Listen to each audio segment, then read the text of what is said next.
He walked into the bakery to order a wedding cake for another woman, a strategic alliance to end a gang war. He never expected to see the face of the wife he was forced to exile 5 years ago, and he definitely never expected the little boy gripping her apron. The glass door chimed as Chan Moon pushed it open, and the scent of warm sugar hit him, a violent contrast to the cold, steel blue world he just stepped out of. He paused, one polished shoe on the dusty floorboards, the other still on the pavement. His bodyguard, a man with a buzz cut and an earpiece, waited by the armored SUV, confused. The ruthlessly efficient heir to the Moon Syndicate didn't run errands. He didn't buy cakes. But today, a strange gravity had pulled Chan here. The shop was small, bathed in a golden, amber light that felt foreign to a man with a snake tattoo creeping up his neck. And then he saw her. She stood behind the counter, covered in white flour that dusted her dark gray t-shirt and arms. Her hair was pulled up in a messy, high curly bun, strands escaping in the heat of the kitchen. The chime of the glass door faded, but the silence that followed roared in Chan Moon's ears. It was a silence heavier than any boardroom standoff, deadlier than the loaded silence before a hit. He stood frozen on the threshold, the warmth of the bakery washing over him, clashing violently with the winter chill clinging to his dark wool overcoat. Inside, the air smelled of vanilla and rising dough, a golden, domestic haze that felt like a different universe compared to the steel blue interior of the armored SUV idling at the curb. Chan's eyes, usually cold and calculating, were wide, fixed on the woman standing behind the display case. Kate. She looked different, yet exactly the same.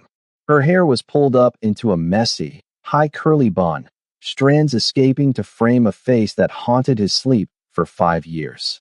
She wore a dark gray t-shirt and a dark apron, both dusted with white flour that coated her arms and smudged her cheek.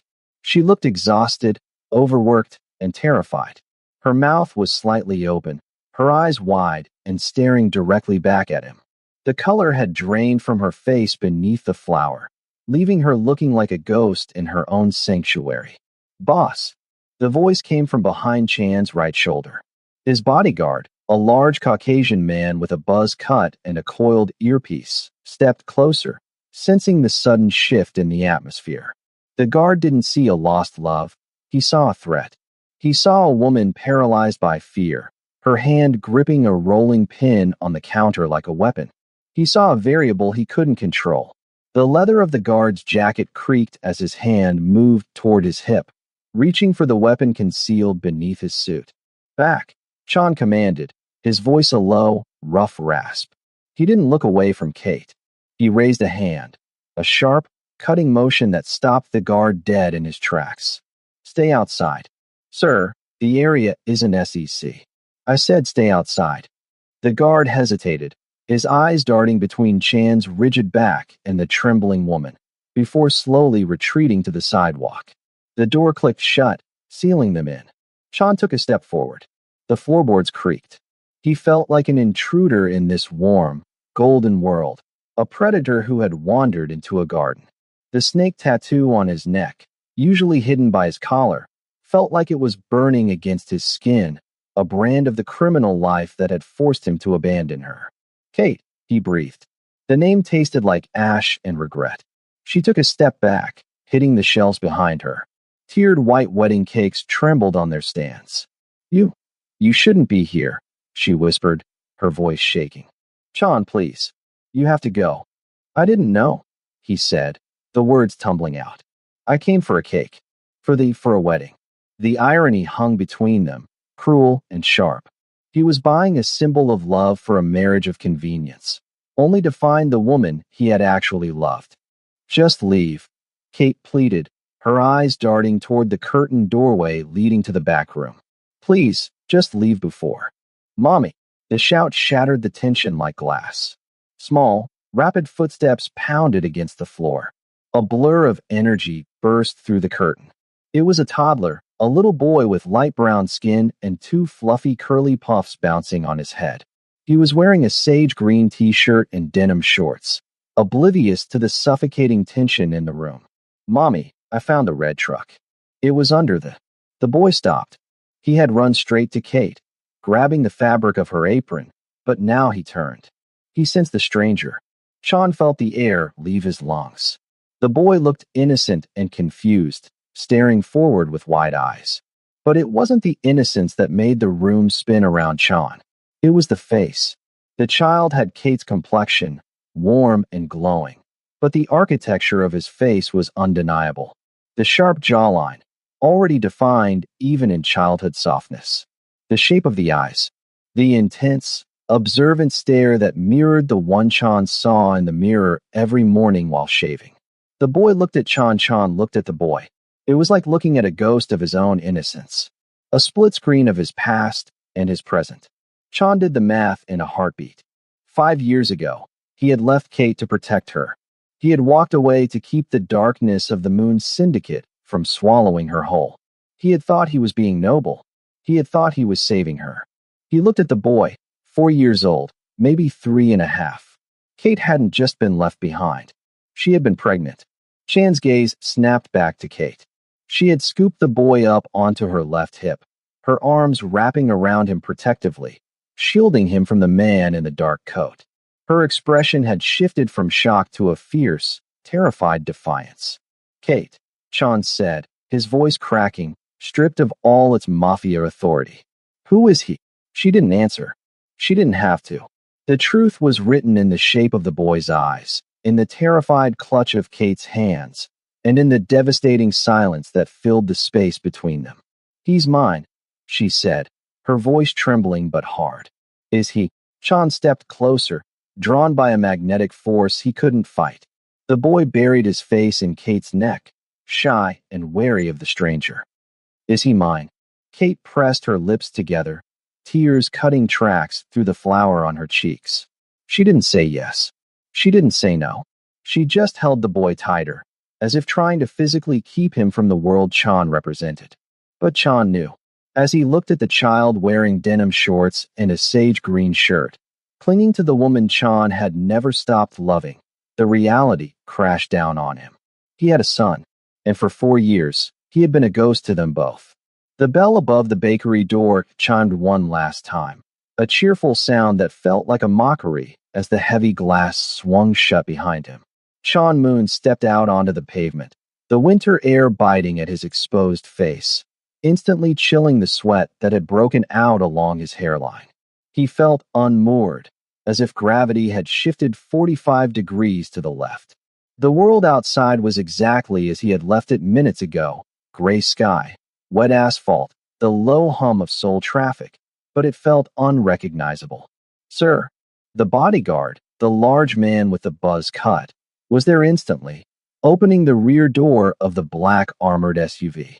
He looked at Chan with professional concern, scanning the street for whatever threat had caused his boss to freeze inside the shop. He saw nothing but pedestrians and passing cars. Chan didn't answer. He moved on autopilot, sliding into the back seat of the vehicle. The interior was a familiar sanctuary of dark leather and silence, smelling of conditioned air and expensive cologne. It was the smell of his life, controlled, sterile, isolated. To the hotel, sir, the driver asked, eyes flicking to the rearview mirror. The meeting with the Young family is in 40 minutes. Your father is already en route. No, Chan said. His voice was a jagged whisper. He cleared his throat, forcing the steel back into his tone. No, do not move the car. Sir, the bodyguard in the front passenger seat turned, his brow furrowing. We are exposed here. This isn't a secure zone. I said stay. Chan snapped, the command whipping through the cabin like a lash. Kill the engine. We aren't going anywhere. The driver hesitated for a fraction of a second, just long enough to register the dangerous glint in Chan's eyes, before killing the ignition. The hum of the engine died, plunging them into a thick, hermetic silence. Chan turned his head, staring out the tinted window. Through the darkened glass, the world was washed in gloom, but he could still see the warm, amber glow spilling from the bakery window. He could see the silhouette of Kate moving behind the counter, a shadow in the golden light. He brought a hand up to his neck, his fingers tracing the ridge of the snake tattoo hidden beneath his collar. His pulse hammered against his fingertips, a frantic, erratic rhythm that refused to slow down. He's mine. The words echoed in his skull, bouncing around until they were the only thing he could hear. Chan closed his eyes, forcing himself to breathe, forcing his mind to do what it did best: analyze, dissect, calculate. He was a strategist. He ran the Moon Syndicate's logistics. He managed shipping routes, laundered millions, and negotiated truces between warring factions. He dealt in hard numbers and cold facts. He needed the numbers now. He opened his eyes and stared at the bakery window. 5 years. It was 5 years ago, almost to the day, that the ultimatum had come down. The memory was a physical weight in his chest. His father, the Don, sitting in the high-backed chair, the rain lashing against the windows of the estate. She is a liability, Chan. A weakness. If you want to lead, you cut the dead weight. Or I cut it for you. Chan had chosen the exile. He had broken Kate's heart to save her life, forcing her to run, believing that distance was the only shield he could offer. He had watched her leave the city, convinced he was making the ultimate sacrifice. 5 years. He looked at the window again. The little boy had run out with the coordination of a child who had been walking for a while. He spoke in full sentences. He had a distinct personality, a sense of self. For years old, Chan's hand clenched into a fist on his knee, the leather of his gloves creaking. If the boy was 4 years old now, that meant he was born roughly 4 years ago. Chan did the math, counting backward through the haze of violence and loneliness that had defined his last few years. 4 years ago was the first year of his tenure as the heir apparent. The year he had buried himself and worked to forget the silence in his apartment. But a pregnancy takes 9 months. If the boy was 4, he was conceived almost 5 years ago. The air in the car seemed to vanish. Chan felt a phantom pressure in his chest, a crushing weight that made his vision swim. Kate hadn't just been his wife when he sent her away. She had been a mother. He replayed their final weeks together. He remembered her tiredness, the way she had been sick in the mornings, which she had blamed on the stress of his business impacting their lives. He remembered how she had tried to talk to him the night he came home with the orders from his father, how she had held his hand and said, "Chan, there's something we need to talk about." He hadn't let her speak. He had been too afraid for her safety, too consumed by his father's threats. He had shut her down, handed her the plane tickets and the cash, and told her to go. He had sent his pregnant wife into the void. A low, guttural sound escaped his throat, a sound of pure, raw agony. "Boss." The bodyguard reached for the door handle, ready to jump out. "Are you injured?"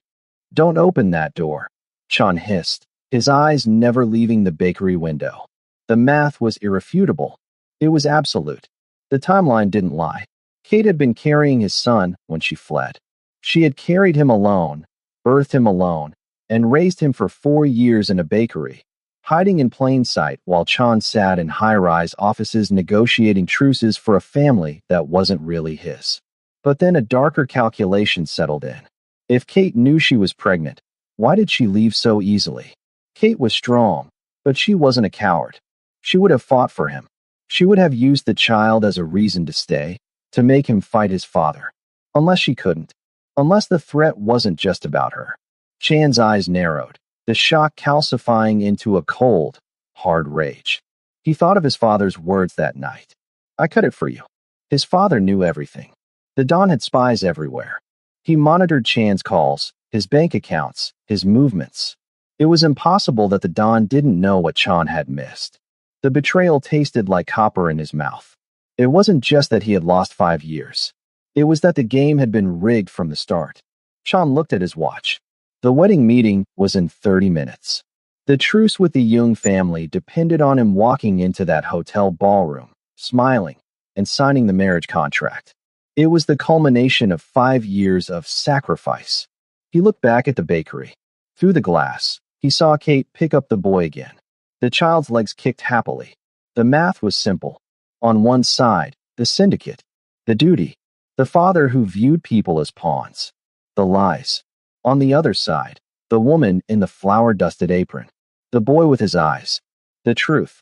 Sean reached into his pocket and pulled out his phone. He stared at the screen for a long moment, the notification for the wedding planning strategy meeting blinking at him. He swiped it away. Sir, the driver said nervously. Your father is calling on the secure line. Let it ring, Sean said. He leaned back against the headrest, his gaze locked on the golden window in the distance. He wasn't leaving this block. Not tonight. Not ever, if he could help it. He had some new calculations to make. And the first variable was finding out exactly why Kate had run so far and so fast with the heir to the Moon Syndicate in her arms. The streetlights hummed to life, casting long, orange shadows against the wet pavement as the city settled into an uneasy quiet. Inside the armored SUV, the air was stale, recycled, and suffocating. Sean watched the lights in the bakery go out, one by one, until only a faint security glow remained in the back. Leave, Sean said. He opened the door before the driver could protest. The cold air bit at his face, a welcome shock to his system. Sir, the bodyguard scrambled out, hand flying to his earpiece. Protocol dictates we secure the perimeter before. Protocol is suspended. Sean cut him off, his voice flat and final. He turned to face the man who had shadowed him for 3 years. Take the car. Take the team. Go back to the hotel. The Don will ask where you are. Tell him I'm handling a loose end. The lie tasted like bile, but it was the only language his father understood. Go. He waited until the taillights of the SUV disappeared around the corner, leaving him exposed on the empty street. For the first time in 5 years, Sean Moon was standing without a shield. He smoothed the lapels of his dark wool coat, took a breath that rattled in his chest, and walked to the bakery door. It was locked. Through the glass, the shop was a landscape of shadows and silhouette. He didn't knock. He didn't want to give her time to hide. He pulled a thin tension tool from his inner pocket, a remnant of a youth spent learning lockpicking before he learned corporate strategy, and slid it into the keyway. A twist, a click, and the door groaned open. The chime was silenced this time, likely taped over by a terrified woman who didn't want to hear the sound of an intruder.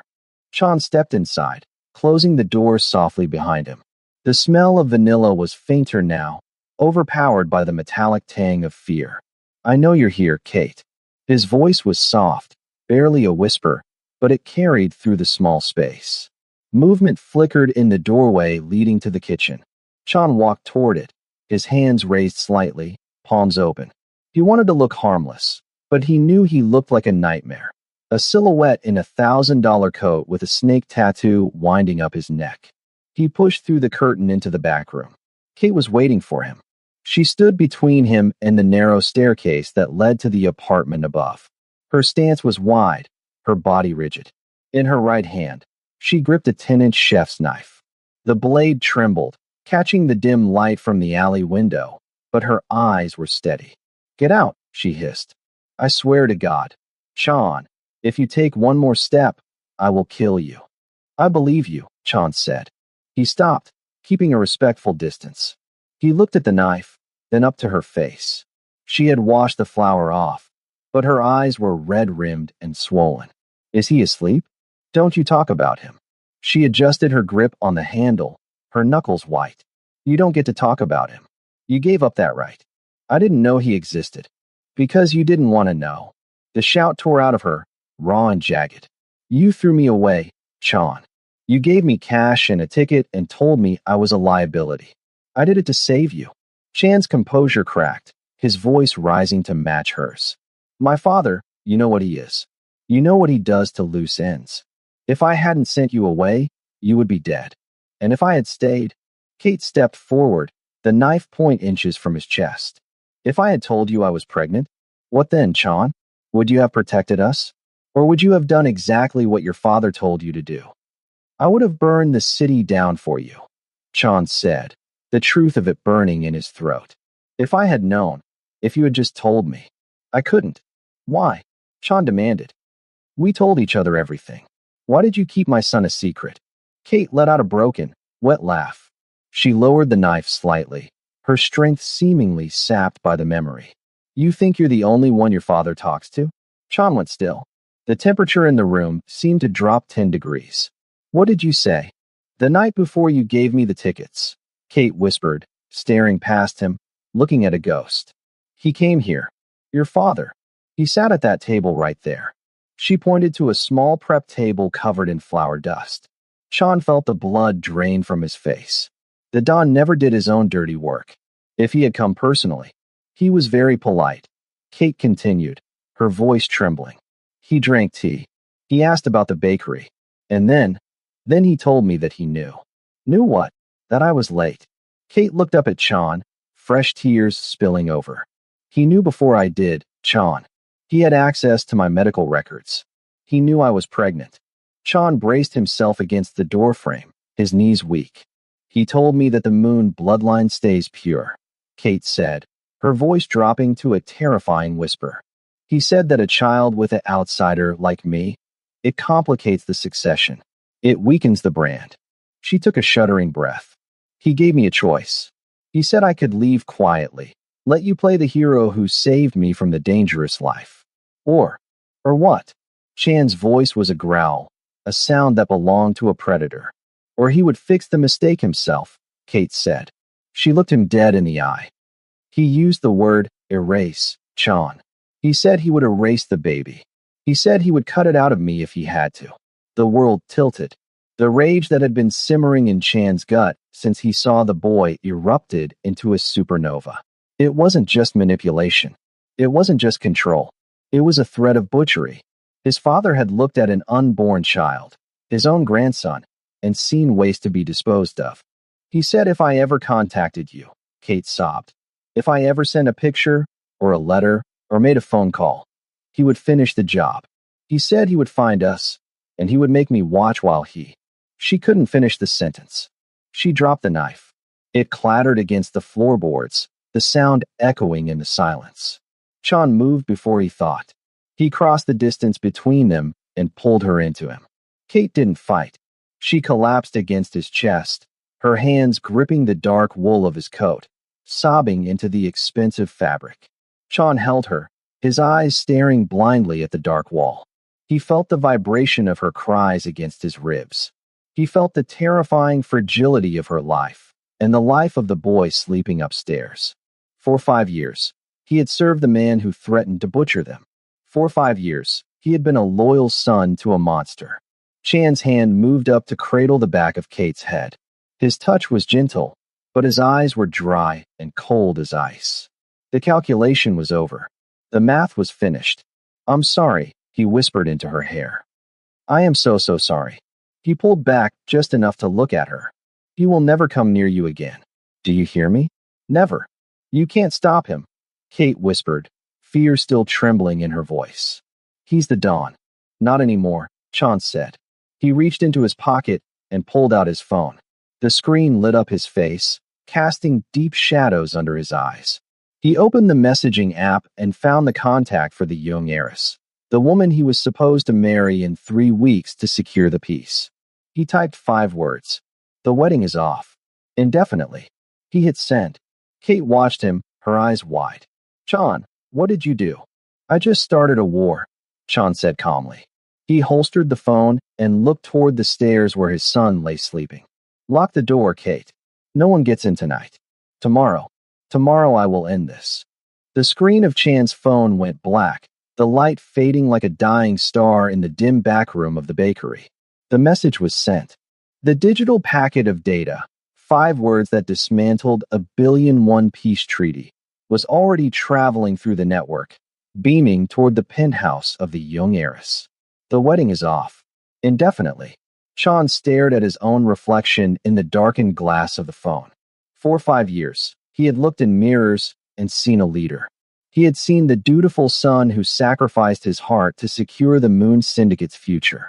He had worn his suits like armor and his snake tattoo like a badge of honor, believing that his suffering had a purpose. He believed that by giving up Kate, he had bought stability. But it was all a lie. The realization washed over him, colder than the winter wind outside. He hadn't been a leader. He had been a puppet, a distraction, while he was busy negotiating shipping lanes and laundering money. Thinking he was building an empire, His father had been holding a knife to the throat of an unborn child. Chan.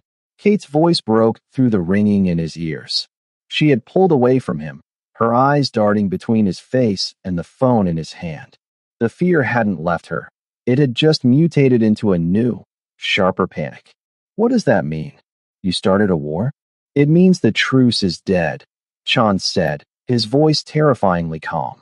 The Youngs were only pausing their attacks because of the marriage alliance. When Minji reads that text, or when her father does, they will view it as a public insult, an act of aggression. They'll come for you, Kate whispered. Yes, they'll come for us. Chan looked up, his gaze snapping to the ceiling, toward the room where his son slept. The thought was a physical blow. No, that is why I cannot stay. He moved away from her, the loss of contact making him ache, but he needed to think like a general again. He paced the small room, his polished shoes scuffing against the worn floorboards. My entire tenure, he murmured, more to himself than to her. Every deal I cut, every territory dispute I settled, it was all predicated on the idea that I was in control, that I was making the hard choices for the greater good. He laughed, a harsh, jagged sound. I was just a jailer in my own prison. My father let me play boss as long as I followed his script, and the script required me to be alone. He stopped pacing and looked at Kate.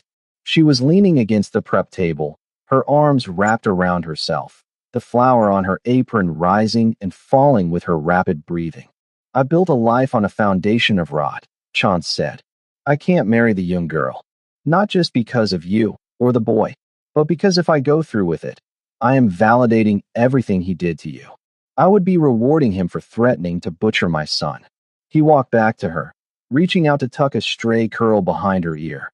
His hand trembled slightly, not from fear, but from the adrenaline of the breach. He had just severed the artery of his old life. I am going to leave now, Chan said, his voice low and urgent.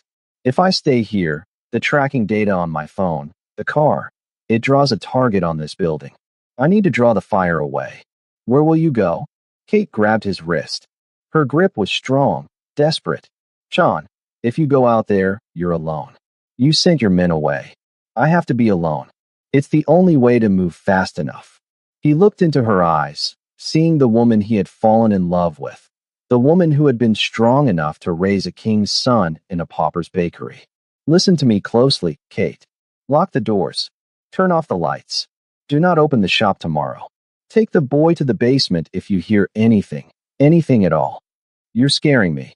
Good. Fear keeps you sharp.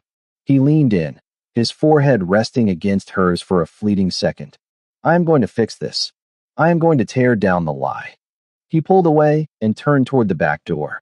His hand hovered over the knob. Chan. He stopped. His name, Kate said, her voice choking on a sob. You didn't ask his name. Chan closed his eyes. The shame was a hot iron in his gut.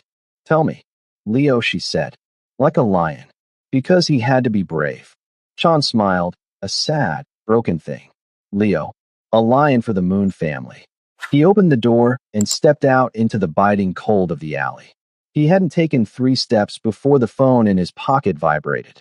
It wasn't a text this time. It was a call. He didn't need to look at the screen to know who it was. It wouldn't be the young heiress. She would be crying to her father. It wouldn't be his bodyguard. It was the dawn. The vibration felt like a heartbeat against his thigh. Persistent. Lethal. Sean pulled the phone out. The screen lit up the dark alley. Father. He stared at it for a long moment. Answering it would be the first step of the negotiation. Ignoring it was the first step of the revolution. He slid his thumb across the screen and brought the phone to his ear. He didn't speak. Chan. His father's voice came through, smooth and cultured, betraying none of the monster underneath. My contact at the Jung estate tells me there has been a misunderstanding. A text message sent in error. Chan looked up at the night sky. He could see the faint outline of the moon behind the clouds. It wasn't an error. The silence on the other end was heavy, filled with the weight of 5 years of deception. You are tired, the Don said, his voice dropping an octave. The wedding stress. Come to the main house. We will have a drink. We will fix this before it becomes permanent. I know, Father, Sean said, his voice steady. I know about the threat. I know about the erasing. The silence stretched longer this time. When the Don spoke again, the veneer of civility was gone. The voice that remained was cold steel. She was supposed to be gone. You found her. I found her, Sean confirmed. And I found what you tried to kill. You are making a mistake, son. You are choosing a liability over a legacy. I am choosing my family, Sean said. And I am coming for you. He ended the call before his father could respond. He dropped the phone onto the concrete of the alley and crushed it beneath the heel of his polished shoe. The screen shattered, the light dying instantly. Sean buttoned his coat against the wind. He was unarmed, on foot, and hunted by two of the most powerful crime syndicates in Seoul. But as he began to walk toward the main road, leaving the bakery and Leo behind in the darkness, he felt lighter than he had in years. The breach was open. The war had begun.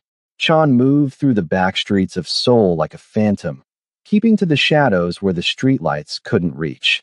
The winter wind cut through his wool coat, but the cold was irrelevant. The only heat he felt was the furnace of rage burning in his gut, fueled by the image of a 4-year-old boy named Leo sleeping in a room his father had threatened to burn down. He knew exactly where he was going. He didn't need a GPS. He needed a memory. 5 years ago, before he took the heavy mantle of the face of the business, the dirty work, the wet work, was funneled through a shell company in the Gangnam district. A logistics firm on paper, run by director Han. Han was his father's old war dog, a man who had traded his conscience for a comfortable retirement and a seat at the high table. Han was the one who kept the files.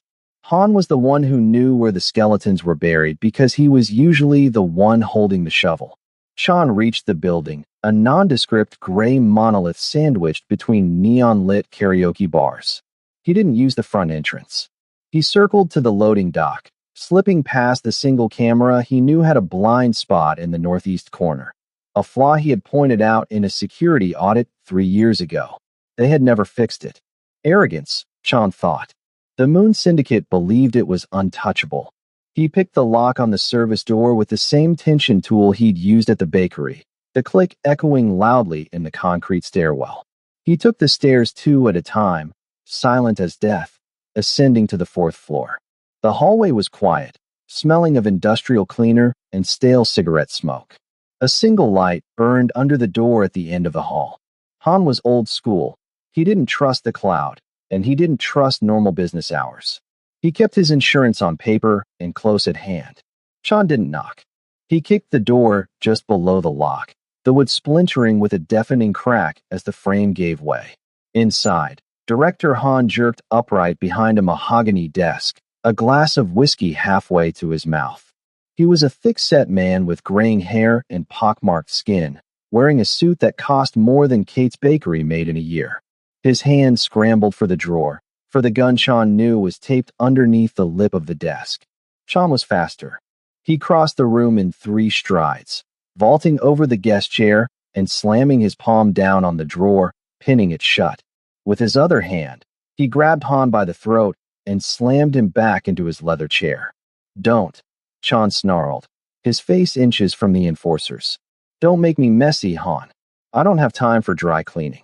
Han gagged, his eyes bulging as he recognized the intruder. Boss? Sean, what the hell are you doing? I'm not the boss tonight, Sean said, his voice terrifyingly steady. Tonight, I'm just a father. He released the throat but grabbed a handful of Han's lapel, dragging him forward. 5 years ago. The Kate file. Where is it? Han's eyes flickered, a micro-expression of panic that told Sean everything he needed to know. I don't know what you're talking about. The girl left. You paid her out. That was the end of it. Liar. Sean slammed him back against the chair again, the force rattling the heavy oak desk. Kate told me who visited her. She told me what was threatened. My father doesn't make threats like that without a contingency plan. He doesn't threaten to erase a bloodline without a knife in the wings waiting for the signal. Who was the knife, Han? Was it you? Sean, listen, your father. Was it you? Sean roared, the sound filling the small office. He grabbed the whiskey glass from the desk and smashed it against the wall, the shards raining down like diamonds. Did you have a scope on her? Did you watch my pregnant wife while I was sitting in board meetings? Han trembled, the whiskey on his breath sour. He held up his hands in surrender. It wasn't me on the trigger. I managed the asset. I kept the tabs. Show me. Chan, if I show you, the Don will kill me. If you don't show me.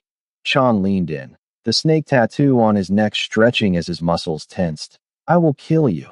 Right now? With my bare hands. And I will take my time, Han. I will make it last for every day I missed of my son's life. Han looked into Chan's eyes and saw the abyss. He saw a man who had already burned his bridges and was looking for fuel for the fire. With a shaking hand, Han reached into his pocket and pulled out a key. The floor's safe, behind the bookshelf. Chan dragged Han by the collar, forcing him to his knees in front of the bookshelf. Open it. Han fumbled with the dial, sweat dripping onto the carpet. Click, click, click. The heavy door swung open. Inside were stacks of manila envelopes, blackmail material on half the city's officials. Han pulled out a thin, red folder labeled Asset, K04. Chan snatched it from him. He opened it, and his heart stopped.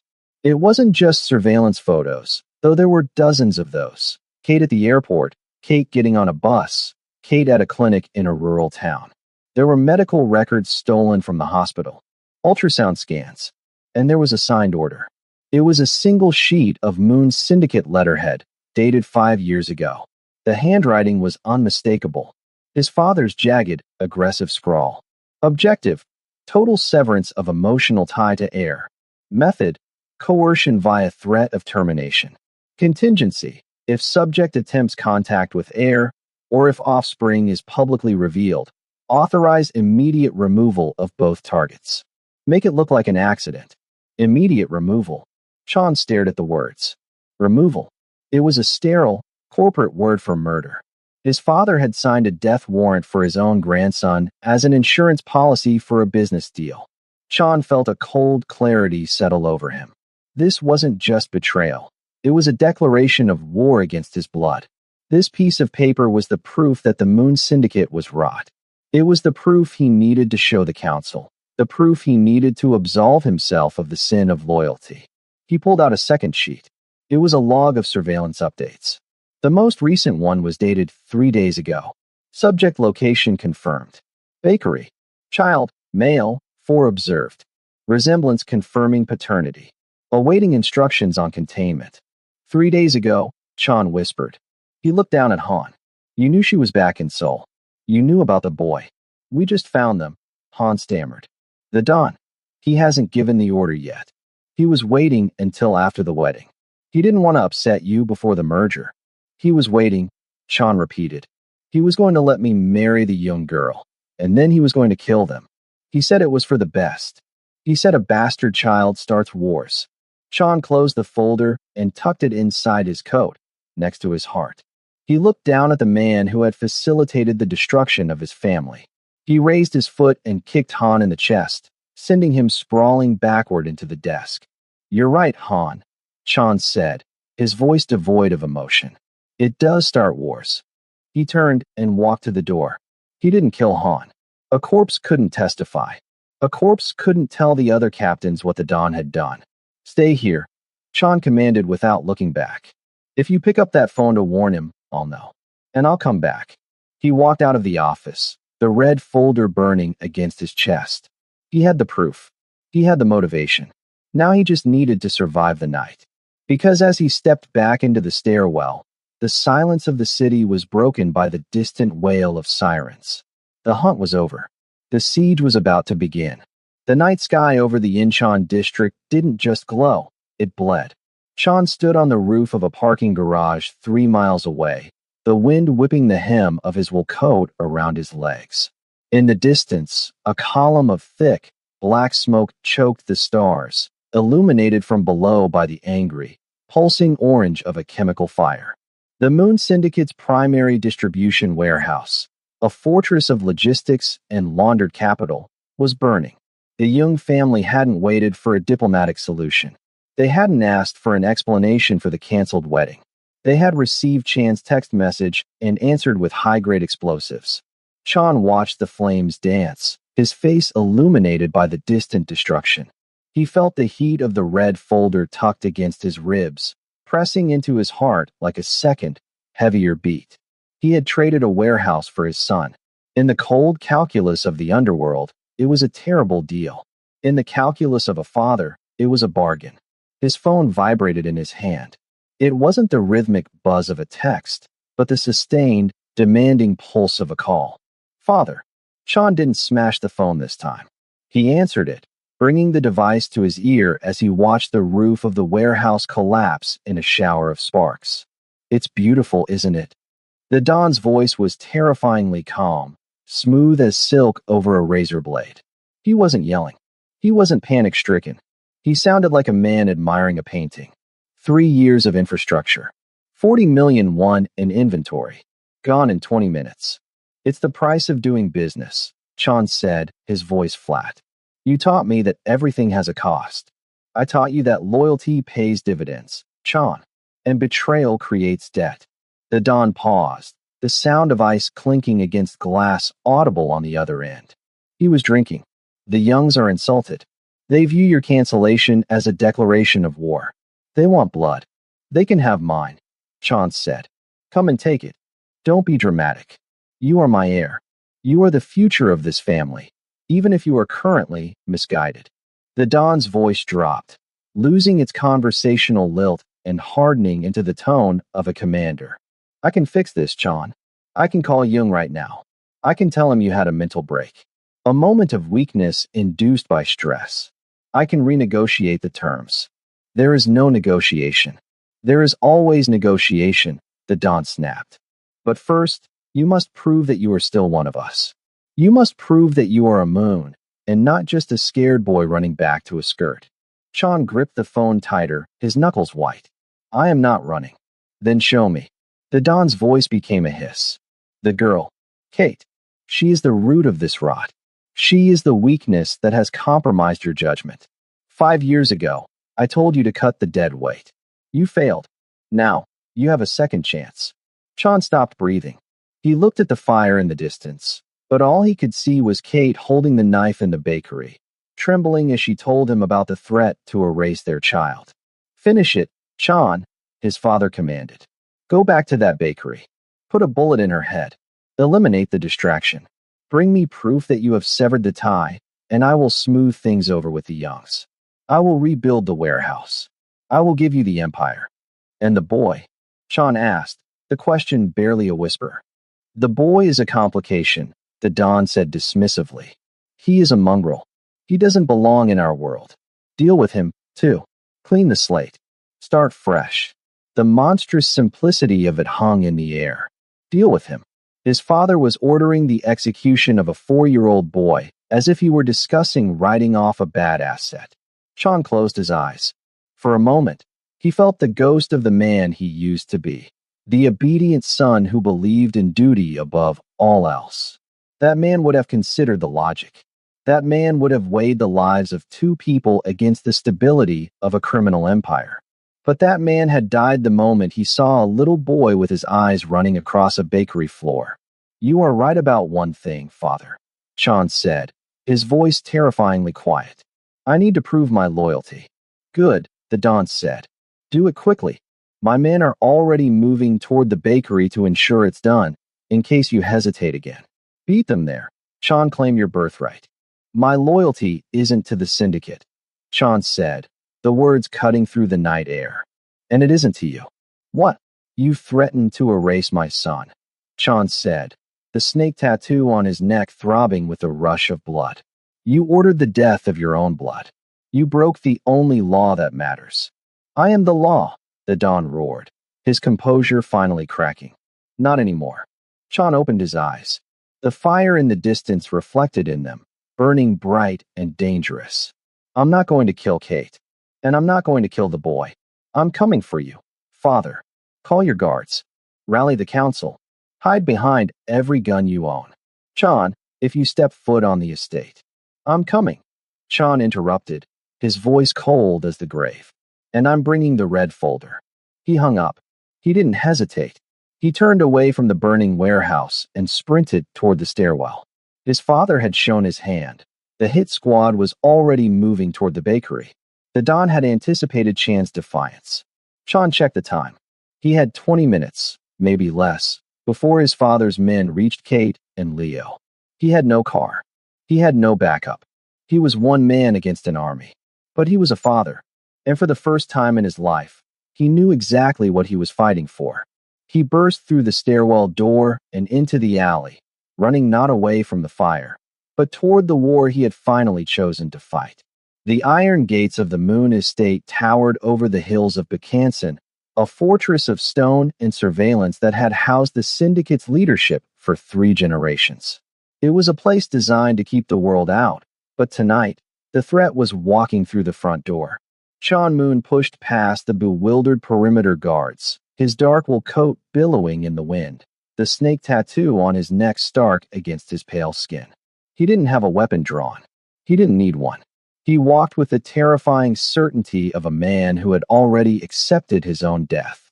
The guards, men who had served under him for 5 years, lowered their rifles, paralyzed by the sight of the heir walking into the lion's den alone. He stormed through the main foyer, ignoring the shouts of the house staff, and kicked open the double doors of the council chamber. The room fell silent. 12 men sat around the long mahogany table. The council, the captains of the syndicate's various territories. And at the head of the table sat the Don, his father. The Don looked up from his glass of scotch. He didn't look surprised.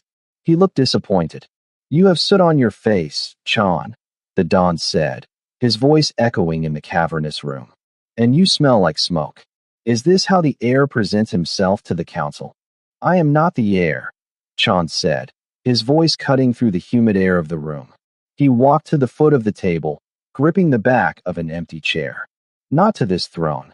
You started a war tonight." Director Han's replacement, a nervous man named Mr. Lee, stammered from the side. "The Youngs burned the distribution center. We are bleeding millions by the hour because you canceled a wedding."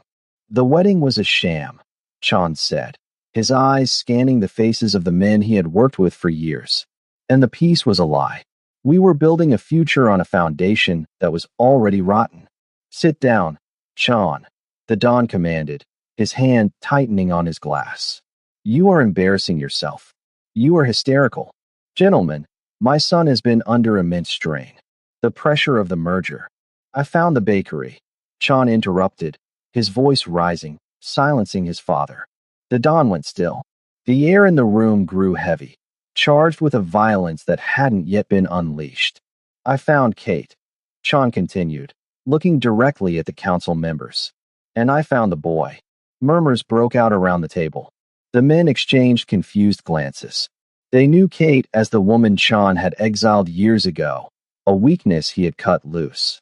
They didn't know about the rest. "What boy?" asked Captain Choi, an elder of the family who valued tradition above all else. "My son," Chan said. The words landed like a grenade. "A son?" Choi looked at the Don, then back at Chan. "You have a male heir? A blood heir?" "I do," Chan said. "His name is Leo. He is 4 years old. He has my eyes. He has the moon blood running through his veins. He is a bastard." The Don spat, standing up abruptly. His chair scraped screeching against the floor. "A mongrel born of a traitorous woman who was paid to disappear. He is nothing. He is your grandson." Chan roared, slamming his hand onto the table. "And you ordered his death." The silence that followed was absolute. In the code of the syndicate, family was the only religion. You killed enemies. You killed snitches. You killed rivals. But you did not kill your own blood. To do so was to sever the line. It was madness. "Lies," the Don hissed, his face flushing red. "The boy is delirious. He is trying to justify his betrayal with fantasies." Chan reached into his coat, right over his heart, and pulled out the red folder he had taken from Director Han's safe. He threw it onto the polished mahogany. It slid down the length of the table, coming to rest in front of Captain Choi. "Read it," Chan commanded. Choi opened the folder. He looked at the surveillance photos of the toddler. He looked at the medical records. And then he picked up the single sheet of letterhead with a jagged signature at the bottom. Authorized immediate removal of both targets. Choi's hands trembled. He looked up at the Don, his expression shifting from confusion to horror. You signed this. A kill order? For a child? It was necessary. The Don slammed his fist on the table. The mother is a liability. The child is a weakness. A leader cannot be tethered to sentimentality. A leader protects his line, Chan said, his voice dropping to a deadly calm. A leader builds for the next generation. You aren't building anything, father. You are just an old man afraid of losing control. You were so terrified that I would choose them over you that you decided to butcher a 4-year-old boy to keep me in line. Chan looked around the table. Is this who we are? Do we kill children now? Do we erase our own sons to secure a shipping route? The council members shifted in their seats. They were hardened criminals, killers all, but they had codes. They had families. The idea of the Don ordering the hit on his own grandson, his own flesh and blood, was a violation of the natural order. It reeked of instability. It reeked of a king who had lost his mind. He is unfit, Chan said, pointing a steady finger at his father. He broke the blood oath. He is no longer the Don. He is just a murderer targeting the future of this family. I am the syndicate, the Don screamed. He pulled a pistol from his shoulder holster, leveling it at Chan. I made you, and I can unmake you. No, Chan said. He didn't flinch. He didn't look at the gun. He looked at the men around the table. He is weak. He attacks women and children because he is too afraid to fight a real war. He is willing to burn down his own bloodline to save his pride. Chan took a step forward, directly into the line of fire. Shoot me, Chan challenged softly. Go ahead. Kill your heir. Finish what you started 5 years ago. But know this. If you pull that trigger, the moon line ends today. And you die a lonely, bitter old man with nothing left but your money. The Don's hand shook. The barrel of the gun wavered. Captain Choi, Chan said, never taking his eyes off his father. My son is in danger right now. My father sent a hit squad to the bakery. If that boy dies, this family has no future. Who do you stand with? The man who kills his kin? Or the father who fights for them? Choi looked at the paper in his hand. He looked at the trembling, rage-filled Don. And then he looked at Chan, the man who had run the business for 5 years, who had brought them prosperity, and who was now standing unarmed in front of a gun to protect his child. Choi closed the folder. He stood up. The Moon family does not kill children, Choi said. He drew his own weapon, but he didn't aim it at Chan. He aimed it at the Don. Lower your weapon, sir, Choi said, his voice heavy with regret but firm as iron. It is over. One by one, the other captains stood. Chairs scraped back. The sound of slides racking echoed in the chamber. 12 guns were drawn. All of them were pointed at the head of the table. The Don looked around, his eyes wide with shock. He saw the betrayal in their eyes, or rather, the loyalty to the code he had violated. He had ruled by fear, but he had forgotten that fear has a breaking point. And Chan had just found it. The Don lowered his gun, his arm going limp. He looked at Chan with a mixture of hatred and grudging awe. You destroyed us. No, Chan said, walking to the head of the table. He took the gun from his father's hand. I just saved us. The silence in the council chamber was heavy, a suffocating blanket woven from decades of fear that had suddenly unraveled. The Don stood at the head of the table, his hand empty, his face a mask of disbelief. 12 guns were trained on him, held by men who had sworn blood oaths to his name, now broken by his own betrayal of the code. Chan stood opposite him, the Don's pistol heavy in his grip. He didn't raise it. He didn't need to. The power had already shifted, moving across the mahogany table like a tide. You are fools, the Don spat, his voice trembling with a rage that bordered on madness. You think this boy can lead you? He is soft. He is compromised by a woman. He will sell you out for a domestic fantasy. I am not leading them, Chan said, his voice echoing off the stone walls. I am setting them free. He looked at Captain Choi. Call off the hit squad. Now. Choi nodded, pulling his phone with urgency. But the Don laughed, a wet, jagged sound. It is too late, the Don sneered. My personal guard does not answer to the council. They answer only to me. And they are loyal. They are likely kicking in the door of that bakery right now. Chan's blood ran cold. He took a step forward, raising the gun. Call them off. No, the Don said, his eyes gleaming with a nihilistic fire. If I burn, Chan, I take your future with me. That is the cost of treason. The Don moved with a speed that belied his age. He didn't reach for a weapon. He reached for the panic button concealed under the lip of the table, the alarm that would seal the room and signal a total lockdown, turning the estate into a slaughterhouse. Stop him, Choi shouted. But Chan was already moving. He didn't think. He didn't hesitate. He saw the threat to Leo, the man who would burn a child to save his pride, and he squeezed the trigger. The gunshot was deafening in the enclosed space. The Don jerked backward, his hand hovering inches from the button. He looked at Chan, shock registering in his eyes for a fleeting second, before he crumpled to the floor. The King of the Moon Syndicate was dead before he hit the Persian rug. Smoke curled from the barrel of the gun in Chan's hand. His ears rang. He looked down at the body of his father, the man who had molded him, tormented him, and tried to destroy him. He waited for the grief to hit. He waited for the guilt. But there was only silence. And in that silence, Chan heard the clock ticking.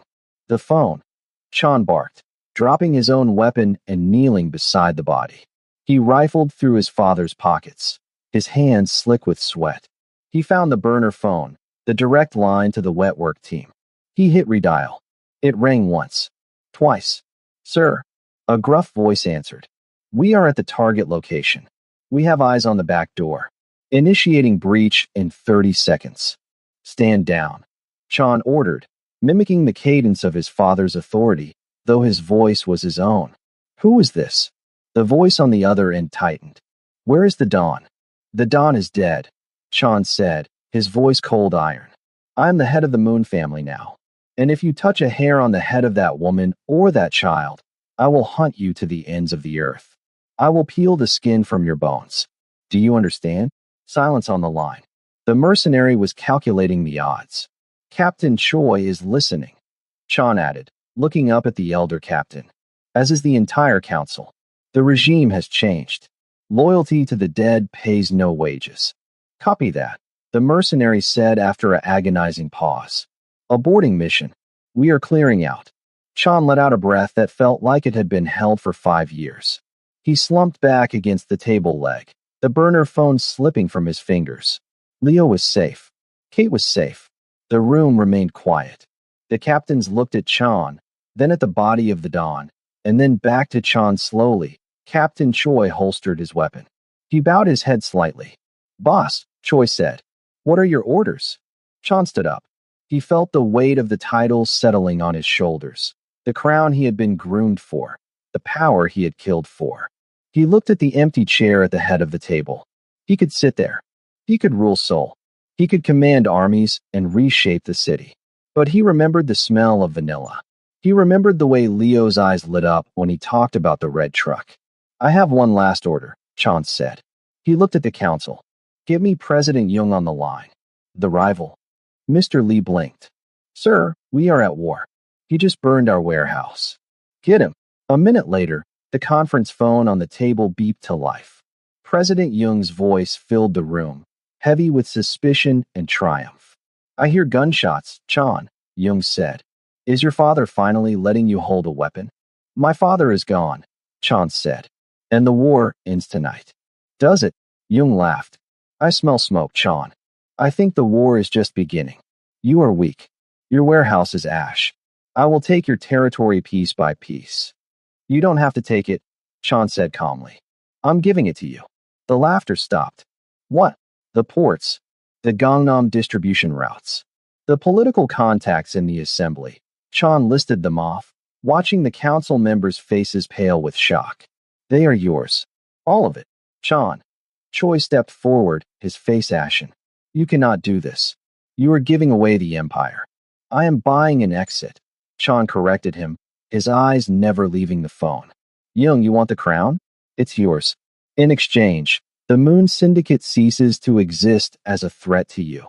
The remaining captains keep the street-level operations to maintain order, but the macro territory is yours. And what do you want? Jung asked, his voice wary. What is the catch? I want out, Chance said. Total, permanent exit. No retaliation. No loose ends. You swear on your ancestors that neither I, nor Kate, nor the boy will ever be touched by your organization. We become civilians. We become ghosts. You would trade a kingdom for retirement? I'm trading a prison for a life, Chance said. Do we have a deal?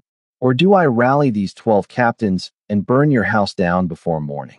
A long silence stretched over the line. Jung was a businessman. He knew the value of what was being offered. It was a bloodless victory, the kind that happened once in a century.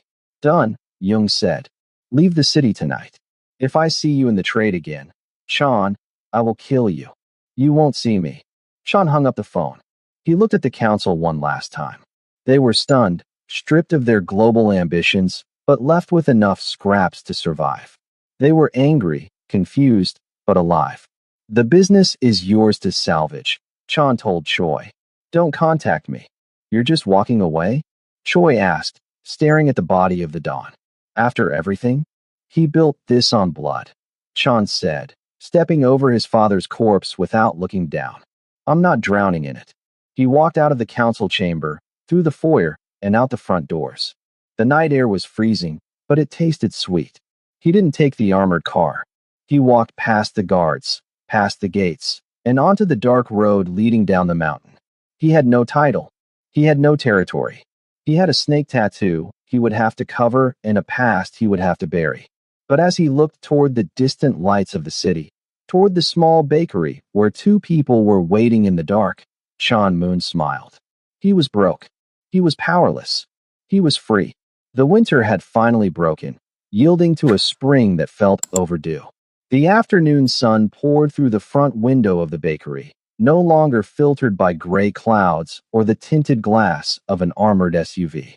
It washed over the worn floorboards, illuminating the dancing motes of flour dust in the air, turning the shop into a cathedral of golden light.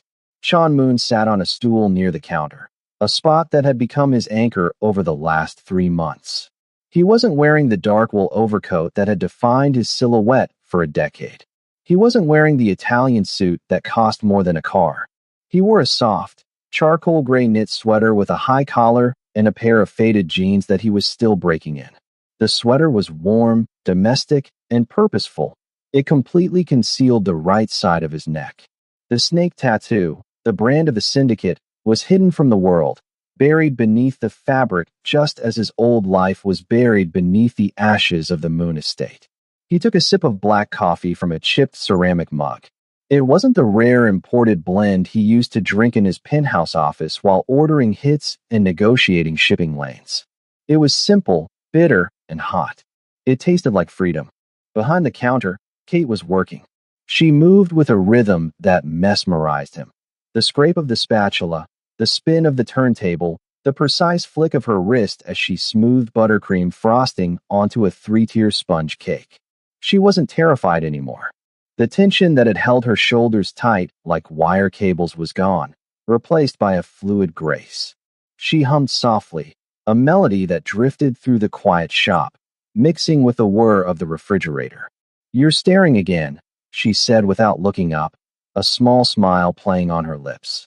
I'm catching up, Chan replied, his voice rough but gentle. I have 5 years of staring to do. Kate stopped spreading the frosting. She looked up, her eyes meeting his. In the beginning, right after the night of the fire, there had still been fear in her gaze. She had waited for the other shoe to drop, for the police to come, or for the rival gangs to renege on the deal. But the weeks had passed in silence. The phone didn't ring. The black sedans didn't slowly roll past the window. The Moon Syndicate had dissolved into the underworld, consumed by the Jung faction, and Chan Moon had simply ceased to exist. It's going to be a while before you catch up, Kate teased gently, dipping her spatula back into the bowl. Leo is fast. Chan shifted his gaze to the corner of the room.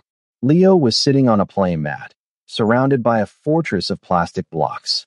He was wearing a shirt stained with blueberry juice, his brow furrowed in intense concentration as he tried to balance a red block on top of a precarious tower. Careful, Leo, Chan said softly. The foundation is wobbly. Leo looked up, Chan's eyes, wide and serious. It's a skyscraper, Daddy. It has to be tall. Daddy. The word still hit Chan in the chest with the force of a physical blow, knocking the wind out of him every single time. It was a title he hadn't earned, a title he had almost destroyed, yet it had been given to him freely. If the foundation is wobbly, Chan said, sliding off the stool and walking over to the mat, the skyscraper falls. Here, let me show you. He sat down on the floor, his knees cracking slightly. He didn't care about the flour dust on the ground ruining his jeans. He reached out, his hand hovering next to his son's. His hands, which had held guns, broken fingers, and signed death warrants, now picked up a blue plastic block. You have to build the base wide, Chan explained, snapping the block into place to support the tower. If the bottom is strong, the top can touch the clouds. Leo watched him, nodding solemnly. Like our house. Like our house, Chan agreed. He felt a small hand rest on his arm. He looked up to see Kate standing over them. She had wiped her hands on her apron and was looking down at him with an expression that made his throat tight. It wasn't just love, it was forgiveness. It was the acknowledgement that the man on the floor was not the man who had exiled her. You have flour on your sweater, she said, reaching down to brush his shoulder. Hazard of the trade, Chan murmured. The cake is almost done, Kate said. It's for the Miller wedding tomorrow. Do you want to help me box it? Chan looked at the tiered cake. It was white, pristine, and beautiful, a symbol of a beginning. He remembered walking into this shop months ago, intending to buy a lie to secure a war. Now, the war was over, and the cake was just a cake. I'll help, Chan said. He stood up, groaning theatrically as Leo giggled. He walked back to the counter with Kate. As they worked together to fold the heavy cardboard box, Chan glanced at his reflection in the display case glass. The man looking back was tired. He had aged 10 years in the last 5. There were lines around his eyes that hadn't been there before, and he carried a heaviness in his gait that would likely never go away. He was a man who had killed his own father to save his son. He was a man who had burned down a kingdom to plant a garden. But the man in the reflection didn't look hollow anymore. He didn't look cold. The door chime rang. A customer coming in for a midday pastry. Chan didn't flinch. He didn't reach for a weapon that wasn't there. He didn't scan the street for threats. He just turned, wiped his hands on a rag, and smiled. Welcome, Chan said. We're just finishing up. He wasn't the boss. He wasn't the heir. He was just a man in a bakery, standing next to his wife, watching his son build a tower that wouldn't fall. And for the first time in his entire life, Chan Moon was exactly where he was supposed to be.